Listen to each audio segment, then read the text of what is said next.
देखिए हर खबर यहीं पर, सब्सक्राइब कीजिए TV9 भारतवर्ष। नमस्कार, आपके साथ मैं हूं समीर अब्बास। शुरुआत एक बार फिर आज की सबसे बड़ी खबर के साथ। देश का मोस्ट वांटेड क्रिमिनल विकास दुबे मारा जा चुका है और TV9 भारतवर्ष के रिपोर्टर ठीक उसी जगह पर एनकाउंटर स्पॉट पर सबसे पहले आज पहुंचे जहां पर इस एनकाउंटर को अंजाम दिया गया। और TV9 भारतवर्ष ही वो पहला चैनल था जिसने आज की ये सबसे बड़ी खबर सबसे पहले भारतवर्ष तक पहुंचाई। एनकाउंटर स्पॉट पर हमारे संवाददाता मनीष यादव सबसे पहले पहुंचे और उन सारी परिस्थितियों का खुलासा किया जिसमें पुलिस के मुताबिक यह एनकाउंटर बेहद जरूरी हो गया था, क्योंकि उज्जैन में महाकाल मंदिर से इस कुख्यात अपराधी को अरेस्ट किया गया और फिर पुलिस की टीम और एसटीएफ लेकर इसे आ रही थी कानपुर, क्योंकि कानपुर की कोर्ट में पेशी होनी थी। लेकिन कानपुर की सीमा में दाखिल होने के बाद पुलिस की गाड़ी पलटती है, वो गाड़ी जिसमें विकास दुबे सवार था, और उसके बाद विकास दुबे पुलिस वालों की पिस्टल छीनकर भागने की कोशिश करता है, गोली चलाता है पुलिस वालों पर और जवाबी कार्रवाई में विकास दुबे को पुलिस और एसटीएफ ने ढेर कर दिया। ये जानकारी पुलिस के मुताबिक दी गई है और माना यह जा रहा है कि थोड़ी देर में यूपी पुलिस की प्रेस कॉन्फ्रेंस भी हो सकती है जिसमें सारे सवालों का जवाब दिया जाएगा, क्योंकि इस एनकाउंटर पर सवाल उठने भी शुरू हो गए हैं। लेकिन इस वक्त हम आपको सीधे लिए चलते हैं एनकाउंटर स्पॉट पर। मनीष यादव हमारे संवाददाता इस वक्त हमारे साथ एक बार फिर लाइव जुड़ चुके हैं। मनीष, और निश्चित तौर पर बहुत सारे सवाल इस एनकाउंटर को लेकर ऑपोजिशन पार्टीज की तरफ से उठाए जा रहे हैं, उनके जवाब भी ढूंढने होंगे और उम्मीद ये की जा रही है कि मजिस्ट्रेट जांच का भी आदेश जो है वो जल्दी हो सकता है। इस वक्त एनकाउंटर स्पॉट पर क्या चल रहा है, क्योंकि फॉरेंसिक एक्सपर्ट्स, डॉग स्क्वाड सब पहुंच चुके थे वहां पर?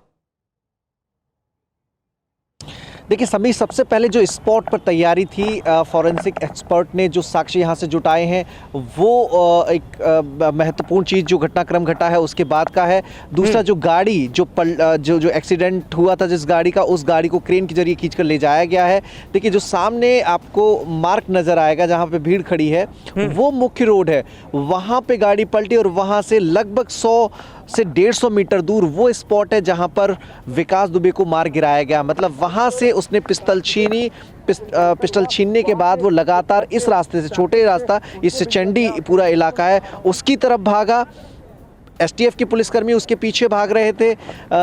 उसने जब फायरिंग की एसटीएफ के पुलिसकर्मियों पर, तब भी एसटीएफ के जो आरक्षी थे उन्होंने समझाने का प्रयास किया, एसटीएफ के लोगों ने समझाने का प्रयास किया, सरेंडर करने को कहा, लेकिन नहीं माना, लगातार फायरिंग करता रहा। तो जिसके बाद जवाबी फायरिंग में यहाँ से आप पीछे देखेंगे तो लगभग 150 मीटर वो मार्क जहाँ पर वो ढेर हो गया।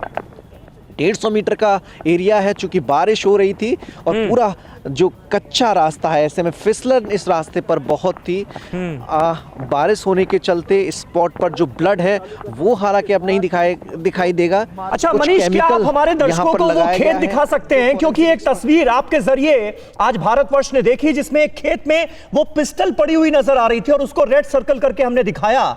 जो पिस्टल लेकर भागा था विकास दुबे, वो खेत कौन सा है, क्या वो दिखा सकते हैं आप हमारे दर्शकों को? देखिए ये चूंकि अब पानी भर गया है तो बहुत सारे साक्ष्य यहाँ से वो हो गए। इसी खेत में वो पिस्टल थी, इसी खेत में वो लेकर भागा था, वहाँ से तार टूटा है, वहाँ से आया था और यहाँ पर आकर उसे ढेर कर दिया गया था। कुछ केमिकल लगाया गया है जिससे वो साक्ष्य कुछ जो अब दिखाई नहीं दे रहे हैं, साक्ष्य मिट गए हैं। फॉरेंसिक एक्सपर्ट ने यहाँ पे केमिकल डाला था, यहाँ पे ब्लड के निशान थे। यहाँ पर विकास दुबे लेटा हुआ था, उसकी गोली लगी थी, एक सीने में, एक पैर में, 3 गोलियां लगी थी।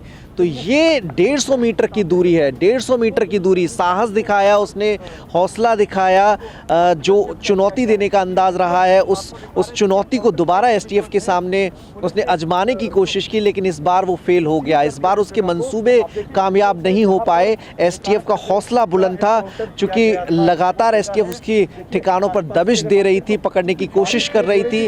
हालांकि मध्य प्रदेश की पुलिस ने उसे अरेस्ट किया, उसके बाद यहाँ लाया गया। एसटीएफ ने 7 बजे उज्जैन से उसे लेकर चली थी काफिले के जरिए और यहाँ पर तड़के सुबह 6 बजे एसटीएफ के लोग पहुंचे थे। बारिश के चलते गाड़ी कंट्रोल नहीं हो पाई, गाड़ी पलट गई और उसी मौके का फ़ायदा उठाने की कोशिश विकास दुबे ने की, लेकिन नतीजा इस बार उलट विकास दुबे के पक्ष में नहीं आया। जो उसकी स्ट्रेटजी थी वो कामयाब नहीं हुई, जैसा कि 3 जुलाई को उसकी स्ट्रेटजी कामयाब हो गई थी। उसने 8 पुलिसकर्मियों की हत्या करने के बाद वो आसानी से फरार हो गया था और जैसा उसने तय किया था दबिश देने से पहले, जैसा उसने रोड मैप डिज़ाइन किया था, उस रोड मैप के अकॉर्डिंग ही वो फरीदाबाद पहुंचा और फरीदाबाद से उज्जैन, महाकाल और ग्वालियर भी वो गया। तो लगातार वो कोशिश कर रहा था पुलिस को पीछे छोड़ने की, लेकिन इस बार पुलिस आगे रही और वो ढेर हो गया। तो ये महत्वपूर्ण घटनाक्रम विकास दुबे से संबंधित समीर यहाँ पर घटा। अब दूसरी जो चीज़ है, जो बाकी बदमाश बच्चे हैं उन पर भी एसटीएफ ने शिकंजा कस दिया है, चूँकि विकास दुबे से पूछताछ में कुछ अहम इनपुट मिले थे। 21 लोगों के खिलाफ एफआईआर थी, 6 लोग इनकाउंटर में मारे जा चुके हैं जिसमें विकास दुबे भी शामिल है। 3 लोग गिरफ्तार हुए हैं, श्याम वाजपेयी, दयाशंकर अग्निहोत्री और जहान यादव। बाकी जो लोग हैं उनसे संबंधित इनपुट मिले हैं। अब एक एक करके उन पर भी एसटीएफ और यूपी पुलिस जॉइंट ऑपरेशन चलाकर उन पर भी अपना शिकंजा कसेंगी। कुछ अहम जो साक्ष्य हैं वो उनके बारे में भी पूछताछ में विकास दुबे ने कई चीज़ें बताई थी। अब उनकी बरामदगी के भी प्रयास किए जाएंगे। बिकरू गांव से आज 3 देसी बम दोबारा मिले हैं, पंचायत घर से मिले हैं। तो ऐसे में उसकी जो पूछताछ का आधार है उसकी बुनियाद पर ऐसे सर्च ऑपरेशन बिकरू गांव में और चलने हैं जो इस पूरे घटनाक्रम को, इस पूरे केस को और मजबूती प्रदान करेंगे। क्योंकि अब सीसीटीवी जो कैमरे बिकरू गांव के बाहर, उस बिकरू गांव में उसके घर के बाहर लगे थे, उनका जो डीवीआर है वो भी एसटीएफ को खोजना होगा। पत्नी से पूछताछ हुई है, उसमें भी कुछ इनपुट मिले हैं। तो ये जब सीसीटीवी कैमरे की फुटेज सामने आएगी तो ये बहुत महत्वपूर्ण लीड होगी, क्योंकि इस पूरे घटनाक्रम में जो 3 जुलाई को घटित हुआ उसमें कौन कहां था। फिक्र आपकी, सोमवार से शुक्रवार रात 9 बजे सिर्फ टीवी 9 भारतवर्ष पर।